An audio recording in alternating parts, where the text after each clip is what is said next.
Note to the reader.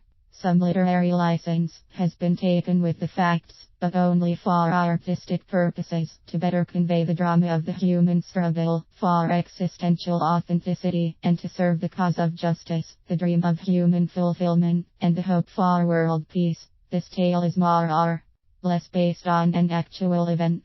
Introduction. Isn't it wonderful that we don't have a rule everyone must follow? Until last week, it never occurred to me to be grateful for the absence of a single rule everyone had to follow. All contestants had 2 minutes to respond to the question. The penalty for exceeding the time limit was death, that is disqualification. No contestant knew what the topic was until he/she entered the room and reached the podium. The speech. As soon as I heard the topic, I went off. My remarks were essentially as follows. This is what's wrong with the world today. People are looking for someone or some supernatural entity to tell them what the rule is, or more often, what the multiple rules are.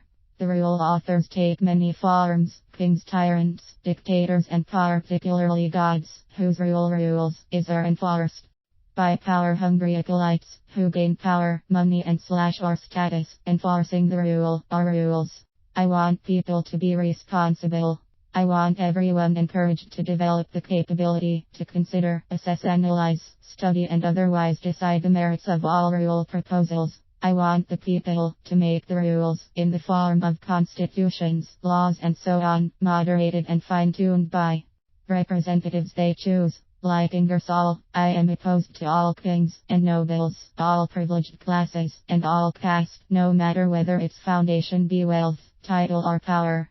In addition, we all need to devise lifestyle rules or principles for our well-being that guide and promote the highest possible quality in our lives. At this point I was just warming up. I was on a fast-moving roll. I paid faint attention to color cards raised to signal time remaining. These are for speakers easily intimidated. The crowd was spellbound by my oration. Then applause was heard and chairs and women climbed on chairs and began chanting my name, weeping. I started to wrap it up, but the room was out of control. Additional ideas on the topic came to mind, which I embellished with flowery rhetoric, and I finished with a coup de grace reference from Shakespeare to end furthermore the blasphemous conceit of a single rule. I was loving Toastmasters. The winner announced. After the final contestant, the judges came forward to announce the winner.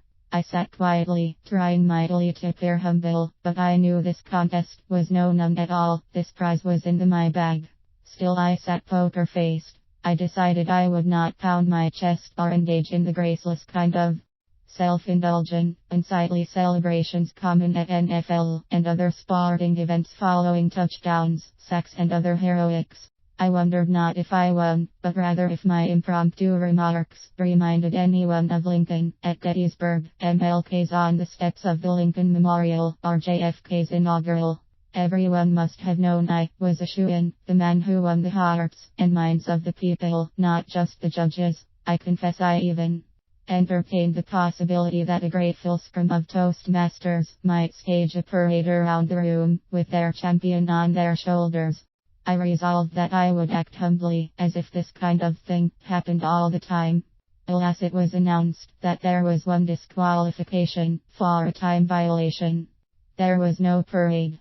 If there had been, I would have been but a torchbearer. Moral of this story. Focus on why your perspective matters, why those in the room, in the country, and throughout the world need to know more about your perspective, but keep to the time allotted. Resist entering a trance state, or being mesmerized by your eloquence. Remain grounded, centered, and aware of your surroundings, connected with realities, including all 3 parts of a speech, not just the beginning and the body of the talk. Also, if you have not tried it, consider showing up at a local Toastmaster club. Guests are always welcome, and unlike dropping in on a Scientology or Hare Krishna group, nobody will hound you to join. All good wishes.